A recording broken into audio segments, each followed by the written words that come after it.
Hercules, myth-busting detective. The case of the runaway statues.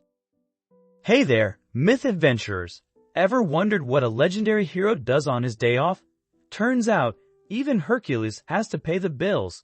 Join Herc as he solves the mystery of the living statues in this hilarious, action-packed adventure. Our story begins on a sunny day. Hercules, the muscle-bound hero himself, is chilling in his Greek armor because, why not? Suddenly, bam! A frantic sculptor named Eupital bursts in, claiming he's been cursed. Eupital, a self-proclaimed artistic genius, is in a pickle. His sculptures are coming to life and legging it. Can you imagine your art deciding it's had enough and just leaving? Talk about a creative crisis. The poor guy is losing customers faster than you can say, Zeus's thunderbolt. Everyone thinks he's lost his marbles. Hercules, being the helpful hero he is, decides to take the case. After all, no problem is too big or too small for the Hercules Detective Agency.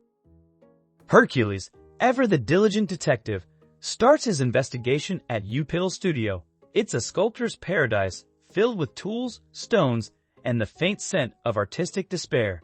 But alas, no runaway statues in sight. Time to consult the big guys. Hercules heads up to Mount Olympus, hoping the gods might have some insight. Did Zeus accidentally zap the statues with lightning? Did Hera get bored and decide to play a prank? Nope. The gods plead ignorance. Shocking, right? Next stop, the underworld. Even Hades and his three-headed dog, Cerberus, are clueless. It seems this mystery is a bit more earthly than Hercules initially thought. Not one to leave any stone unturned or any sea unswum. Hercules dives into the ocean to visit his uncle Poseidon. He's hoping the sea god might have seen some rogue statues doing the backstroke. Poseidon's underwater garden is a sight to behold. Greek columns, shimmering shells, and fish in every color imaginable. But more importantly, no sign of the missing sculptures. However, Poseidon's wife, Amphitrite, is on a mission to marry Hercules off to one of her daughters. Imagine living underwater forever. Hercules politely declines again and makes a hasty retreat. Back at the studio, Hercules needs a new plan. He asks Eupital to sculpt something small and quick. A rabbit, a cute, fluffy, stone rabbit. As Eupital works his magic, the local kids gather around, mesmerized by his talent. It takes a couple of days, but soon, the stone rabbit looks almost real. With the rabbit complete, Hercules sets a trap. They place the statue in Eupital's courtyard and wait, and wait, and wait. Nothing happens.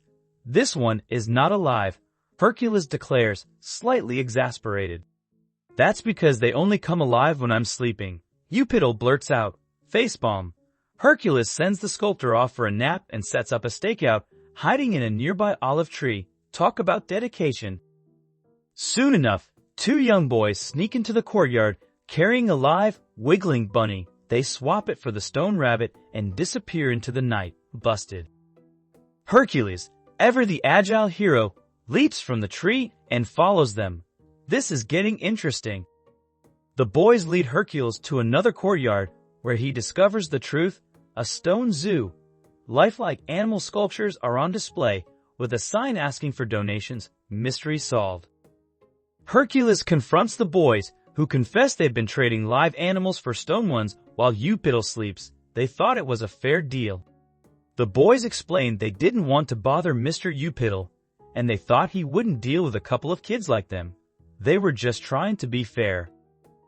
Hercules, trying not to laugh, explains that stealing is wrong, even if you think you're being fair. He makes the boys return the statues and volunteer to do yard work for Eupital.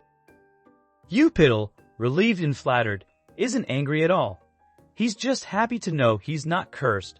The boys apologize and start their yard work duties, learning about sculpture from the master himself. Thanks to Hercules, Eupital's business thrives, and the tale of the stone zoo becomes a local legend. Everyone's happy.